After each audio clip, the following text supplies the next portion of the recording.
Yo, what is up, everybody? Koffee and Kicks, and we back, man. We are back. We are back. We are back. Episode 7 in full effect, man. How we feeling today, my boy? Feeling good. How you feeling today? Shoot, you know how I'm feeling right now. I'm feeling extra good, you know what I'm saying? A little on the extra side. Yeah? No, not really. Someone must have slept good last night. Slept good last night, you know what I mean? But so you know what I'm saying? We back with another episode, man. We appreciate you guys. For those that are tuning back in with us, man, thank you guys so much for tuning in. Make sure that you guys go hit that comment section below. Let us know how you feeling about the previous episodes, about this episode. If you think we ugly, if you think we look good, I don't care what it is. Just let us know. Drop a comment below. Well, looking at those comments, apparently, I need to do better about storytelling. Why? Who said that? So, you didn't see those comments? Yeah, so one of the comments, dude, we should actually clip it. Like, one of the guys was like, what did he say? Like, it was painful. Like, I guess he didn't follow my story. And, like, it was hard for him to follow the story. So he was like, this was painful. And then at the end of it, he was like, just trying to help. Dang. And then another guy said, stop saying like so much. Like in my video. I think I just said like again. This was like on one of the shorts? I think so. Dang, they was roasting us on the shorts. Roasting me, dude. Hey, we got our first hater comments though. Let's go. Yeah, that's nice. I was about to say don't. But I mean, they weren't bad though. Yeah. I mean, the one about the saying like. Yeah. I mean, I agree with it. Like, yeah. I definitely said like too much. I mean, but the thing about podcasts is like you can be your natural self on here. That's true. It's not like we're trying to be public speakers or anything like that. You know, we're just having candid conversations with one another. So, another thing, like, I keep saying. Dude, see, look, now you're gonna be subconscious about it the whole episode. Now. Yeah, dude. Okay, so these stories aren't scripted, right? You know what I'm saying? So you're having to recall, yeah, and say it in a way that like makes sense. Right. I could see like if we were scripting all these episodes, like everything is scripted. Right. So they're not. Like we have topics. Right. And then we just naturally talk about the topics, yeah. You know, like whatever information we have on them. Yeah. So now, man, dude, honestly, but it's crazy because now like seeing that, like whenever people say things like the comments can get to you. Yeah. Because I would assume that the more followers that we get or the more attention that this gets, the more and more those are going to get. Oh, yeah. You know what I'm saying? Definitely. Like the frequency of those are going to increase. Oh, yeah. And the content can even get nasty. Yeah. So, definitely. You know, someone might, say the N word.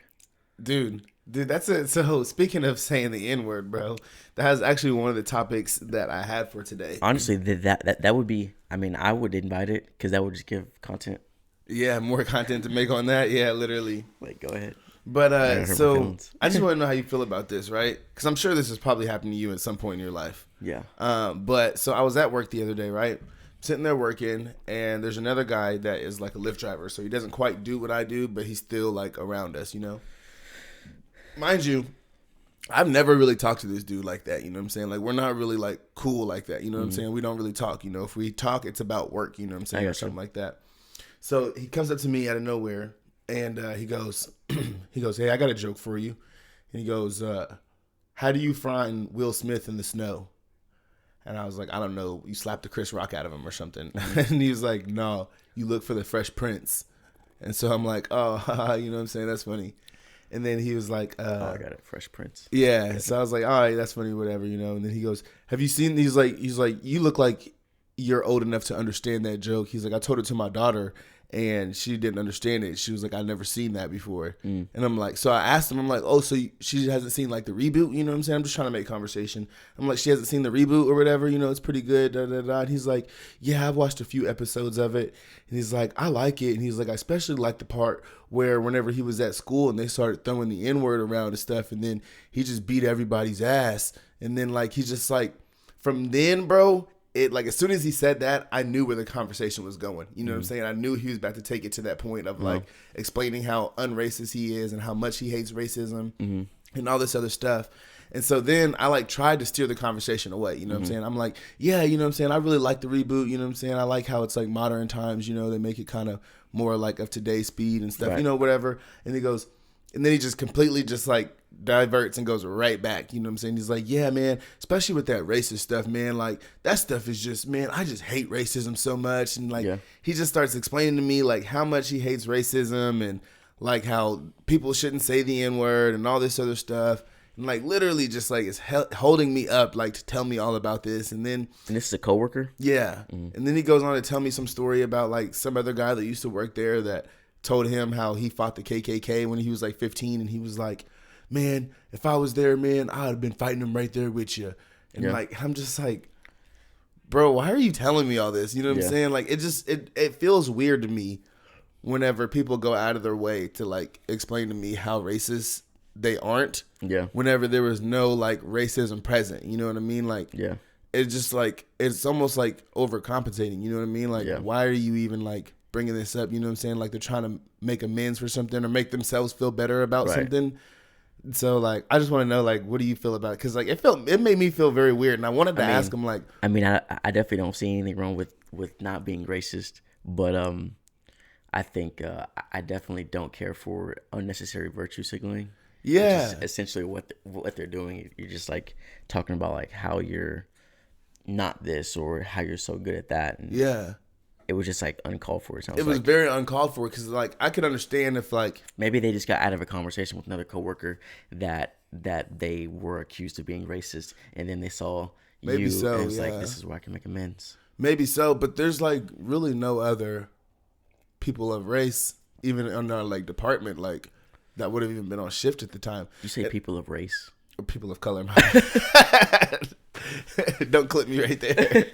But nah, there's like no other people of color that was even on the shift because I was going through all the scenarios and like what made him start saying that, you know what I mean? Like make the conversation go there. And I'm like, maybe exactly what you said, maybe he had a conversation with someone else, but I'm like, there's really no other, you know what I'm saying, people of color on shift right now where like, you know, there's just like, there's nothing that I could come to that would have logically made him like come talk to me about that out of nowhere, especially for someone that I've never really had a conversation with. Yeah, it's weird. Maybe someone said something to him that about like what you said, or have you ever said anything like? Never. Because that's what I was thinking too. I'm like, I've never even talked about race. Like, there's never been an issue of racism here. You know what I mean? Or like anyone saying anything about my race or something like that. Like, so it was just super weird. So what were you gonna say? I thought you said something about like you were gonna ask me about like using the N-word or something like that. Did I hear that wrong or something like that? Yeah, I think so. Oh, okay. Yeah.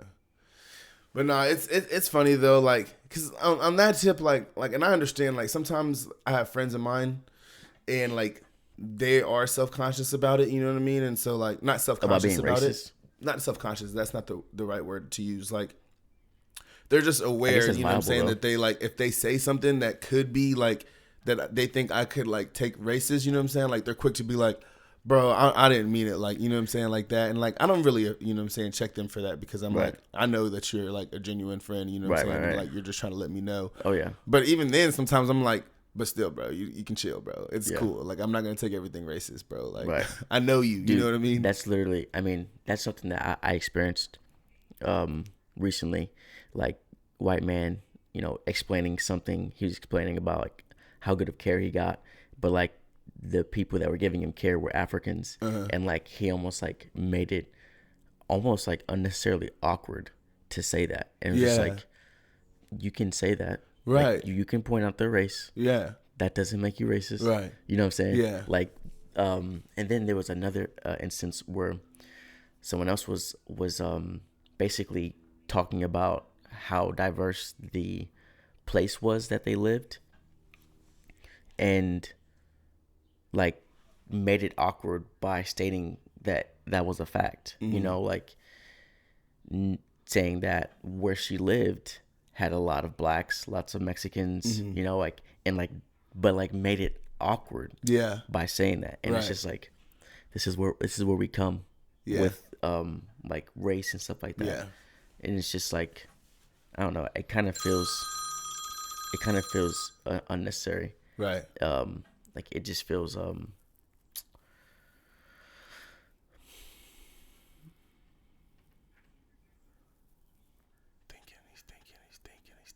thinking. Yeah. It just feels like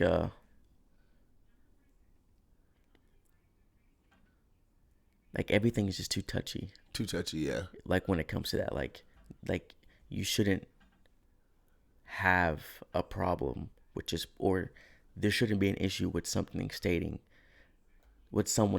like an obvious fact. Right. You know, like if I went to the hospital and all the ladies that took care of me, or all the men that took care of me, if I noticed that they were of another race, if anything, I'm giving that race praise for like saying that like they did really good, like they took really good care of me. Yeah. But it was just, it was just funny because it was just like the eye contact that we made, like he was just like, I just want to make sure. So on the other note, like being from, you know what I'm saying, the area that we're from in Kansas and stuff, I know you have probably experienced some true racist things. So like, what's one of the most racist experience that you can like recall that you probably experienced?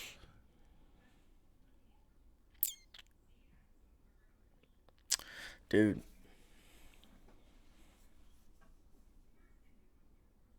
I mean, I think probably the most racist thing is just being called. Yeah. I've never been beaten up for being black. Yeah. You know what I'm saying? Right. I've never been spit on for being black. I've never been, like, no one's ever attempted to hang me from a tree. Yeah. For being black. But I've definitely been, you know, like called names, you know, like hard R's. Yeah. In an aggressive way. Yeah. You know what I'm saying? But I would definitely say, I mean, and then outside of that, it would be things that I would know about. Like maybe I applied for a job one time and didn't know that, you know, like they didn't want that. You know what I'm saying? Oh, I will say this. In high school, a girl that I liked, her dad was racist. And basically I was told that will never work. Yeah. Basically. Yeah. Like her dad don't like black people. Yeah. You know what I'm saying? Yeah. So that was racism. Yeah, I do. I think I remember that too. And that was racist. That was racist towards the love. Yeah. Towards the love, the interracial love. Yeah. So I remember like once my freshman year, whenever I went over to South Coffeyville, and there was this one dude, and me and his brother was cool, but he was just an asshole, really. You know what I'm saying? And I really don't even think that necessarily he was racist per se, but he just didn't like me. And so he used being racist as a way to get underneath my skin, you know? Oh, yeah. And so but he was like calling me hard R and stuff, and was like, dang, I can't remember exactly what all caused it, but I remember we were on his porch and we were arguing. And I remember him saying like something about the N-word. He said it, and then I'm like, bro, if you call me that one more time, bro, I'm going to punch you in your face right here, right now. This story is so funny, bro. So then he literally looks at his brother and he goes, get this. I'm just going to say it. He just looks at his brother and says, get this off my porch.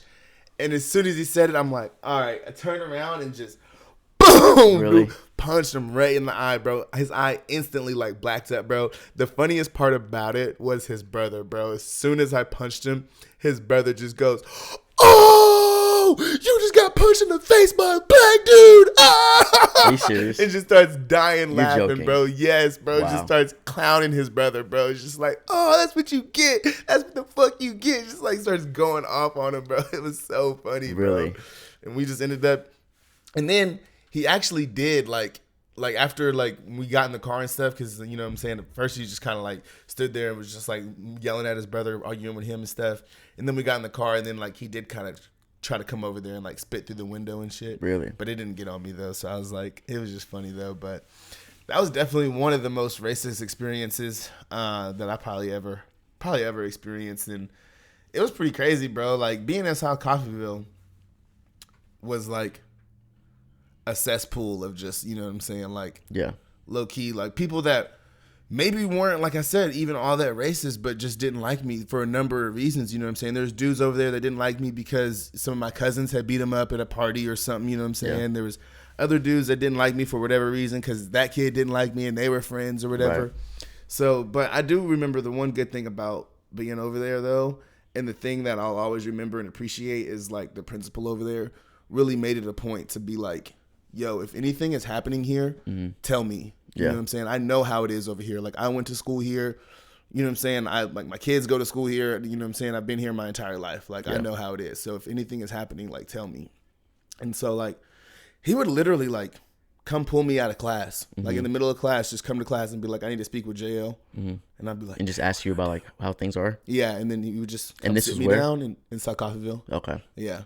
Yeah, I mean, that just come was... sit me down and just talk to me, like, and just be like, yo, you know what I'm saying? Like, you know, let me know, you know what I'm saying? Like, and it would happen often, you know, like racism. Yeah, and he would stuff. just check in on me, but for the most part, like at school, it didn't really happen. It was more like outside of school. Oh yeah, type for stuff. sure. You know what I'm saying? Most, yeah. I mean, like one time I was up in, I don't remember where I was. I was working. When I was doing utility posts, and I was actually with a coworker in the car, and we were deep in the woods, bro. Deep in the woods. And we're leaving. Okay? There's a road, paved road. Leaving. But this car sees that we're down back here, so we're in a tundra with like the utility lights on top. And this guy sees that, I guess, and as we're trying to leave, he starts coming in the opposite direction towards us. So I'm driving, so I start kind of veering over a little bit to go around him. Well, he veers over in front of me, and basically doesn't stop. And I'm like, oh, dude, this is crazy. You know, like, what's this dude doing? So like, I actually put the truck in reverse because like he's just not stopping. I start going backwards, and then I was like, wait a minute. I'm not about to back down from this dude. Like, So I just threw the car in park, and like me and the coworker, we both get out, okay? And the coworker's white. This dude legitimately has like Confederate flag on the front of the car. Oh god. He walks out, Confederate flag on the hat. Oh god. Confederate flag on the shirt. Oh gosh. I mean, legitimately like the epitome of what Southern a black pride. person, dude. And we wasn't even in the South. We was up north. So, I mean, the epitome of like what a black person should be afraid of. Yeah. You know what I'm saying? Right. There's a lot of trees around here. You know what I'm saying? Okay. But long story short, at the end of that conversation, we were shaking hands. Yeah. You know what I'm saying? Yeah. So like, I don't know. It's just like there's a lot of things that you hear in the media and stuff like that regarding racism and stuff like that, and sometimes like that's not what's in reality. Yeah. You know, and like maybe that would have been different if my coworker wasn't there. Yeah. But I will say that like I was doing most of the talking to this individual. Yeah. So, another scenario, which it wasn't really racist. It was just a inappropriate joke, I would say, because I think that sometimes people confuse racism with inappropriate. Yeah. I was out and like, so I had hard hat on, safety vest on. I'm at the power pole, and at this point, like my beard was like grown out. Like I had let it grow. Yeah. And I had very dark black safety glasses on. So you could like, I have had people tell me that I look Hispanic. Yeah. Actually mistake me for being Mexican. Yeah. Like start talking to me in Spanish. Really? Yes. Dang, it's only happened to me once. Straight up. Yeah. Well, this guy, this is the first time I ever had this. He thought I was Middle Eastern. Legitimately walked up to me and starts asking me questions. And then based off of my voice and my language, he was like, I thought you were a terrorist. This white man came up to me and said that to me. What? I said, nope, I'm just checking the poll. Wow. Yeah. That is crazy. Yeah. Which like, is that racist? I mean, that statement in itself was inappropriate. Well, and I mean, maybe not racist towards like black people, but yeah, I mean, I definitely think that there probably is some sort of, I mean, there could be, you know what I'm saying? I don't know if I can, like, I can't truly say that man's racist towards Middle Eastern people just by assuming that they're all terrorists. Yeah. It makes me think that he has a very limited, like, what he sees, or like maybe he just hasn't met any Middle Eastern people before and realized that, hey, they're not all terrorists. Right. You know what I'm saying? Yeah. Like, you just, or just like, I don't know, like, there's just so many ways that like that conversation could have went. Right. But like for that to be like the first thing that you say. Oh, you're not a terrorist. Thank God. This guy for sure. You're just a black guy. No worries there. That is funny, bro. Now, I'd also like hitting on what you were saying at first with the, you know, how the conversation ended with you and the guy shaking hands. I will say, like, there's only ever been one time where I've had a slightly like racist encounter with like the police. You know, like most of the time, whenever I interact with police, it's pretty easy. You know what I'm saying? Wham, bam, thank you, ma'am. Give me my ticket and let's go. You know what I mean? But this one time though, me and Willie, we were he was taking me to Columbus. Him and his girlfriend, who was white at the time. We were all going to Columbus, and I was going to go visit the girl that I was seeing at the time. So we get like halfway there. I think we're in Chautauqua, I believe. And Chautauqua, I've already had like bad dealings in Chautauqua, you know what I mean? Like with, or not in Chautauqua, but with Chautauqua people, playing basketball against them and stuff like that. Those kids were definitely racist for sure. But that's another story. But anyways, so we get pulled over because Willie's girlfriend is driving at the time. She's speeding or whatever. So we get pulled over. The police pull us out and whatnot. And they do like a full search on me and Willie, you know what I mean? Like full search on me and him. And then they pull her out of the car. And then they take her back to the police car. And they question her if like she's being held against her will. You know what I'm saying? Are you sure these guys don't have any drugs on them? Like just all these things, you know what I'm saying? Like don't even like question her about anything that's going on, even though she's the one that's driving and she was the one that was speeding, you know what I'm saying? We're just passengers. Right. He didn't ask us none of those questions, you know what I'm saying? It was just strictly like, do you guys have drugs? Do you guys have weapons? Pat you down, search you, didn't find nothing. Pull her out of the car, question her, ask her if she's being held against her will and all this other stuff. For sure. And then once they really realized that, like, no, this is just his girlfriend, they were low-key a little bit salted in, you know what I'm saying? Ended up giving her the ticket and then letting us go and stuff. But really? It was super weird. But even then, you know what I'm saying? Like, they weren't, like, being assholes to us, you know what I'm saying? Like, they weren't, like, they didn't cuff us, you know what I'm saying? Slam us against the car or anything like that. So I will say, like, for the most part, in that instance, like, I haven't really experienced some of the crazier stuff that a lot of people have experienced, you know what I'm saying? And even though I do know it's super real. You know what I mean? No, I definitely don't deny any occurrence that's ever happened. Yeah. You know, I definitely don't. I think that those things are definitely happening and, you know, and should be looked at as an issue just based off of, like, the power hierarchy there, you know? But I will say that, like, I'm in the same situation. Like, I've been pulled over in Southtown multiple times. Yeah. I've been pulled over. So you remember Oklahoma Union? Going past Oklahoma Union? That dirt road? Yeah. So, like, Oklahoma Union is, like, very dark like, at night. Yeah, super pitch dark. Black. Yeah. Well, I get pulled over, and there's nowhere for me. There's nowhere for me to pull over on the shoulder just yet. So I pull down this little dirt road. Okay. Now it's pitch black out here, and it's just me and this police officer. You know, like, I should be scared. Super scared. I should be trembling right now, bro. And, like, basically, this officer comes up to me. And he's like, "You're speeding," and like, bro, I was like I wasn't arguing with him, but I was kind of arguing with him, but I wasn't arguing with him. Like, I was being very respectful. Yeah. I was like, "Officer, I was not speeding." Yeah. He said, my radar tracked you at, I think he said 80 or 75. I was like, "Officer, I was not speeding. I was like, I had my cruise control set at 65. Like, I'm not speeding through here. Yeah. He was like, wow. He was like, really? I was like, yeah. I was like, I was like, maybe something's wrong with my dash. I was like, but I was not speeding, sir. Yeah.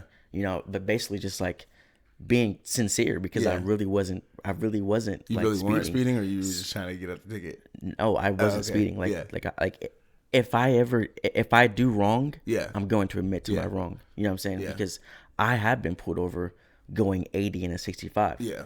And what I'm not gonna lie. Yeah. I'm not gonna sit here and be like I wasn't speeding Yeah. and make this something that it's not. Yeah. You got me. Yeah. I was breaking the law. Yeah. You caught me. Yeah. You give me my ticket and we'll go about our day. Yeah. You know what I'm saying? But in this instance, I was not speeding. He said I was not speeding. And I said, and I said it. I was like, officer, I really wasn't speeding. I was like, but like, I guess like, this is literally what I said. I said I wasn't speeding, but like, I guess if that's what you track me at, then that's what's gonna happen. Yeah. And legitimately, he was like, all right, just get that dash checked out. Yeah. And let me go. Lit. Let's go. Legitimately. That's like, lit. And like, seriously, I mean, because it really just would have been his word against mine. Yeah. You know, especially with where we were. Yeah. Dude, there's another instance where I was speeding in this instance. I passed an unmarked car. So going out to Tyro from Coffeeville, when you go over the overpass, it goes 50, and then it kind of gradually goes up to 65. Yeah. Well, in that area, I passed an unmarked car going 75 because I was late. I was late to school. So this car just like speeds up behind me, like really fast and aggressively, like on my tail end. And you know, like I just got past him, so I was allowing my speed to come back down because I really only wanted to get around him. Yeah. You know what I'm saying? Because I hated being on those two ways. Yeah. And someone literally only going like right under the speed limit. Right. Because I mean, you can go 70 and like or like over 65, like 68 roughly. And the police officers typically don't do anything about that. Yeah. But in this instance, dude, this cop like right up on me, and I start to like slow down, and then he flips the lights on. I was like, dang. So I pull over, get out of the car. I mean, I didn't get out of the car. I pull over. He gets out of the car, walks into me, and he's like, where you going? And I think at this point you were living in Southtown because I had Jesse and Arbery in the car with me, and he said, where you going? I was like, going to school, and he said, where do you go to school at? I said, Tyro, and then he said,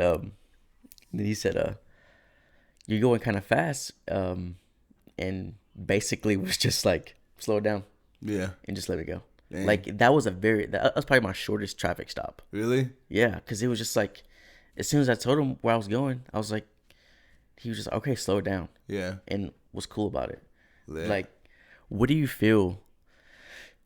Do you feel that there's a way to conduct yourself with police officers? Yeah, so that's what I was gonna say. I think the reason why we truly haven't had like a bad experience is because, I mean, we pretty much were taught, you know what I'm saying? Like, I mean, and not only just with police officers. Like, I don't really remember Uncle Eddie or Aunt Ginger ever really sitting us down and being like, look, if you get pulled over, this is how you act. Yeah. But we were also taught just how to act around adults, period. You know what I'm saying? Like, especially people of authority, you know what I'm saying? Like, right. So I think that just carried over to, you know what I'm saying, interactions with police. You just automatically, I mean, not only are they a person with a figure, but they're a person with a figure with a gun. Right. You know what I mean? So you're automatically just from like what we were instilled in, like what was instilled in us as children, it just kind of goes to the next level, and like your politeness and, you know what I'm saying, respectfulness just kind of even goes up to like a heightened level, just so that way you can, you know that you can make it home alive. You know what I'm saying? So I definitely think that there is a way to conduct yourself, and I think that is vital information that black parents need to teach their black children, is how to conduct themselves whenever police are around, you know. And that's not to say, you know what I'm saying, that you should just roll over and just let police treat you any type of way or anything like that. But regardless of the situation, whether they're in the wrong or not, like, you have to be able to control yourself so that way you can make it home, you know what I'm saying, safely. You know, I mean, I'd much rather fight something in court than to not be able to fight it at all. Right. You know what I mean? For sure. And so I just think that like I feel like nowadays with everything that's happened, it is more like serious, and I think more black parents are aware of this and do try to teach their kids.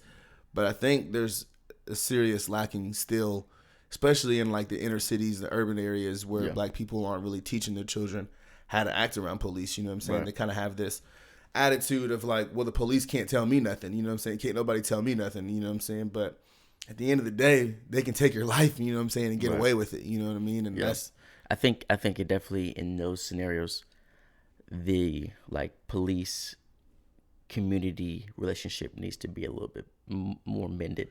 For sure. Like this dislike for police officers, kind of like that's one of the things that I really wish was different. Yeah. You know, like I wish people looked at police officers and felt safe when they were around. Yeah. You know, or was okay with just having casual conversations with them. You know, they were cool. But now it seems like nowadays it's like such a dislike, like a beef, like a gang, like it's just I don't know. But on the same instance, like, and I understand why that's like that, bro, because I've had interactions where like you're being 100% honest with the police. You're being 100% respectful. You know what I mean? Like, and they tell you one thing, you know what I mean? So that way they can get the information out of you. And then once it comes down to it, they completely go against it. You know what I'm saying? And next thing you know, you're ended up in handcuffs being put in the back of a car or something like that. You know what I mean? And it's like, and like everything that they said was a lie, but everything that you said was the truth, but you're the criminal. You know what I mean? Maybe because you have a little bit of tree on you, or maybe, you know what I'm saying? Like there's so many like different little things that like really isn't hurting no one, isn't really, you know what I'm saying? It shouldn't even be a crime. But at the same time, that was that officer. Right. So like, I think that there are bad apples in the bunch, but I still don't really like to look at them as a group in that sense. You know what I'm saying? Because like there are definitely good officers. There are like really nice. Like I've talked to some really respectful officers who pulled me over. You know what I'm saying? And there's just as many. Well, I wouldn't say just as many, but I would definitely say that there are definitely bad apples. You know, that there are definitely crooks. So like even instances like that, like they're gonna be there. Like it's gonna happen. Wish it didn't, but like they're humans as well. Right. And my only thing is, you know, like the good old saying, you know what I'm saying? Where are all the good cops when all the bad stuff happens? You know what I mean? Like why don't they stick up? And I feel like the thing about cops is they have the same code of brotherhood that the streets does. Yeah. And I feel like in a policing mind state, you can't in a policing like situation, you can't have that mind frame, you know what I'm saying? Because you have to protect and serve. You have to do what's right, you know what I mean? Like that's what you're supposed to do.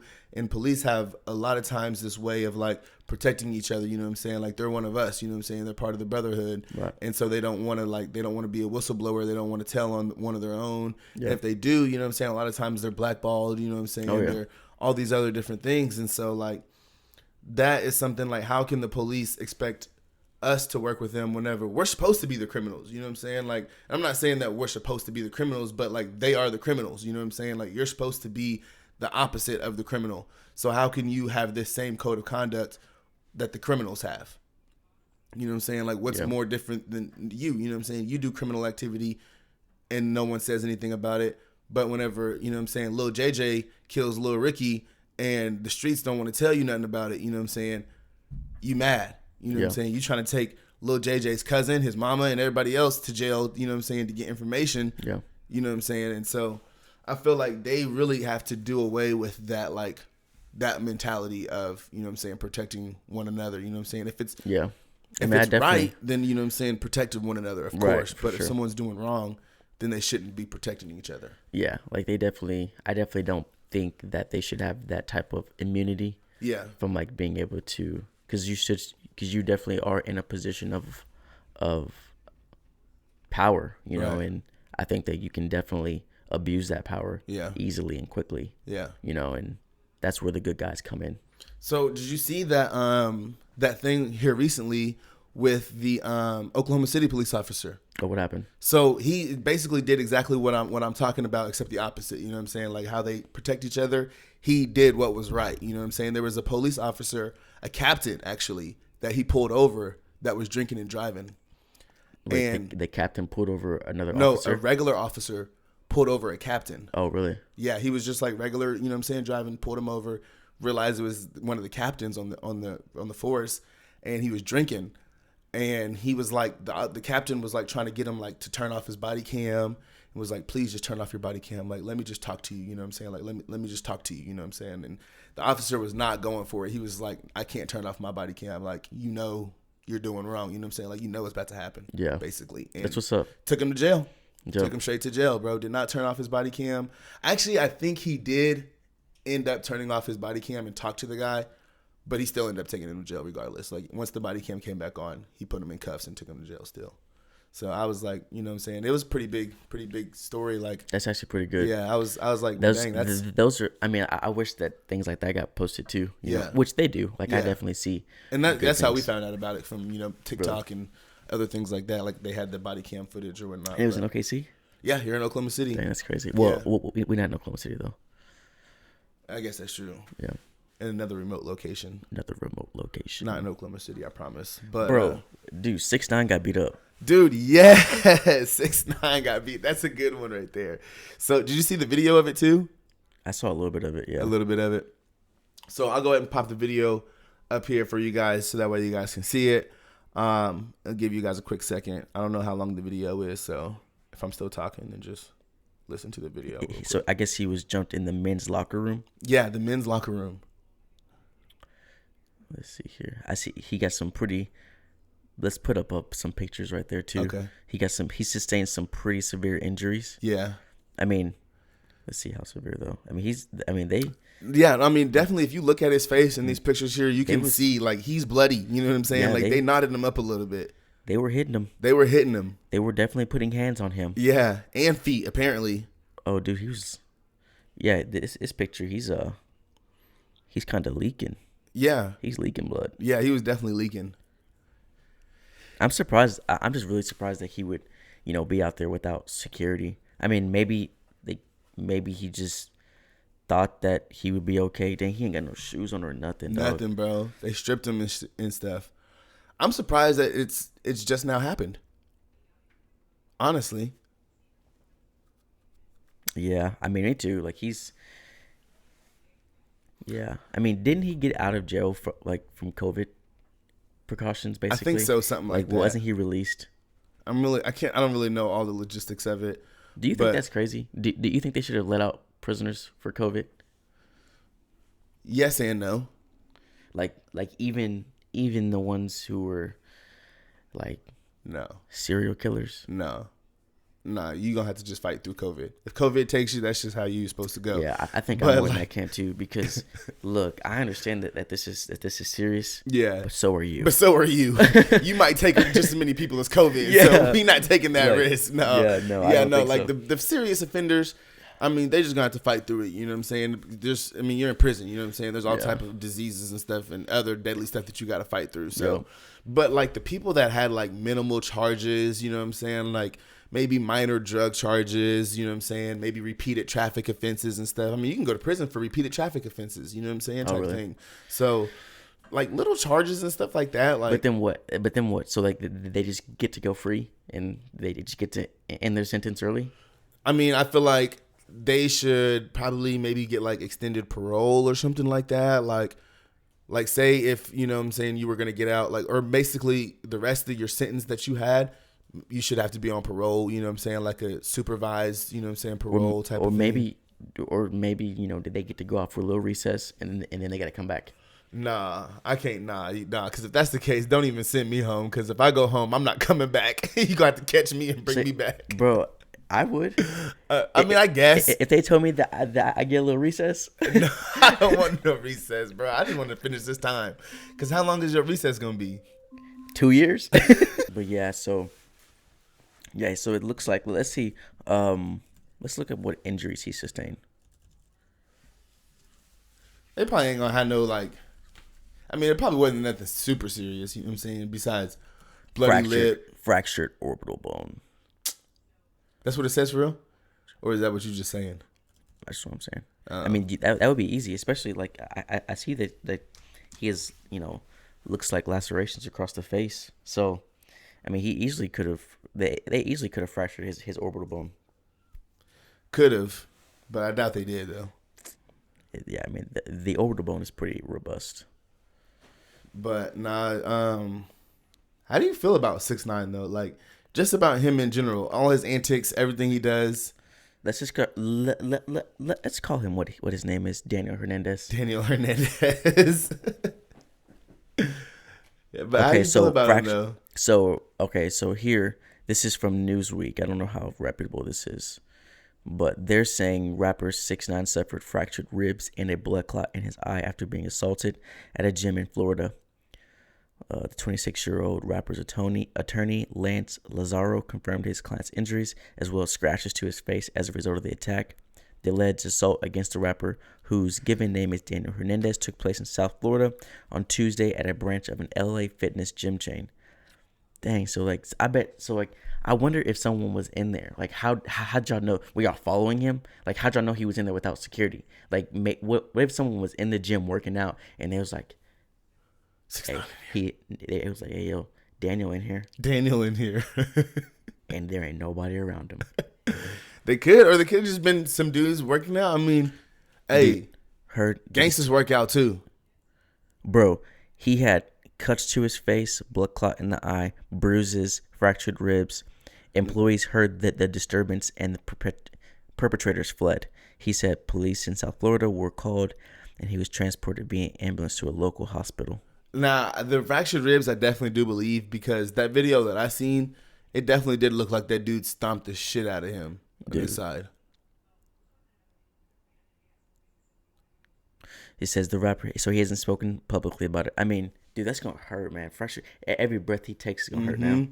Every time you cough, anything. Hopefully he's doing some therapy. Yeah.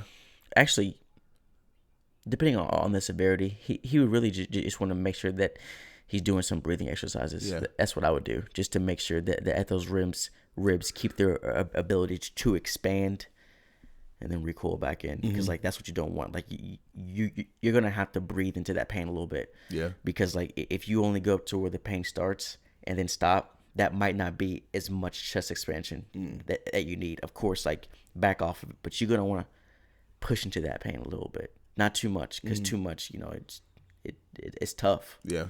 But you definitely want to do that, man. But I mean, I really don't wish bad on anyone. Yeah. 6ix9ine as a person, or Daniel as a person. I mean, he's a famous troll. You know, like that's literally what he does. Like he's a famous troll.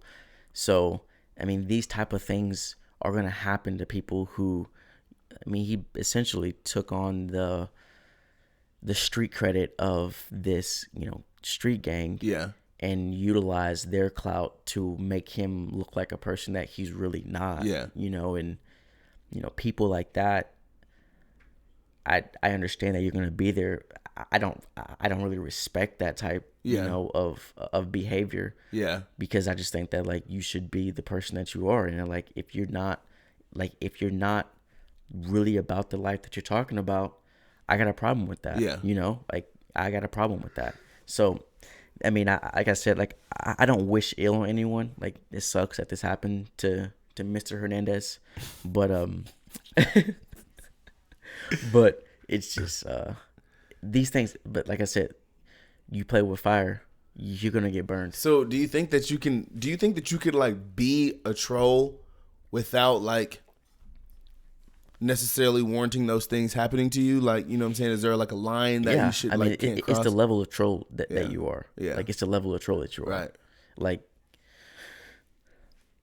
he's an aggressive troll. Yeah. Like he's a troll that talks about how hard he is. Yeah. And, like because like before Jake Paul started boxing, like there was no one that was probably gonna like see Jake Paul out in public and like jump him. No. You know what I mean?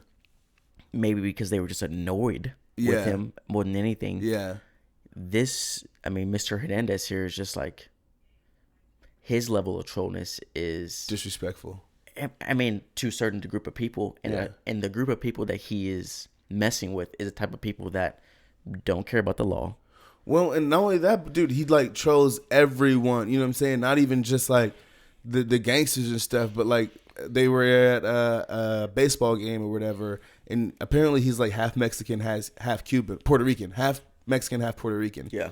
So he was at a game of Mexico versus Puerto Rico, and he was like flying the flag and stuff, and just being like super obnoxious to like the Puerto Rican people and stuff, and like just because I guess apparently his dad is Puerto Rican, and so like his dad left him or whatever, so he like basically just like trashes Puerto Ricans and stuff because his dad left him. Really? And so I'm just like, you playing with, you know what I'm saying? You're basically burning bridges with everybody in the world. You know what I mean? Like, what is his net worth? I mean, this is Google net worth. So the one thing about 6ix9ine, I will say though, is bro knew how to get his songs popping. Like almost every song he ever put out was like a top charting song. You know what I'm saying? Like for a little while. Yeah. For a little while, yeah.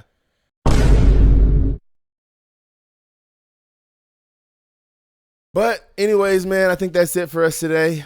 We appreciate you guys for watching, staying tuned as always, man. Thank you guys so much. Episode 7 of Koffee and Kicks. Make sure that you guys go hit that like button, hit that comment section, pound that subscribe. If you're here from Everybody Hates Jay, make sure that you go down to that description, hit that link below, and go subscribe to the Koffee and Kicks podcast. We only got like 3 or 4 more episodes left here before we officially are moved over to the new channel. So make sure that you guys go hit that subscribe. Make sure that you guys go follow us on Instagram. We just got new pages made for Instagram and TikTok. So make sure that you guys go follow us on that. Until next time, Koffee and Kicks podcast. We'll see y'all next time. We out.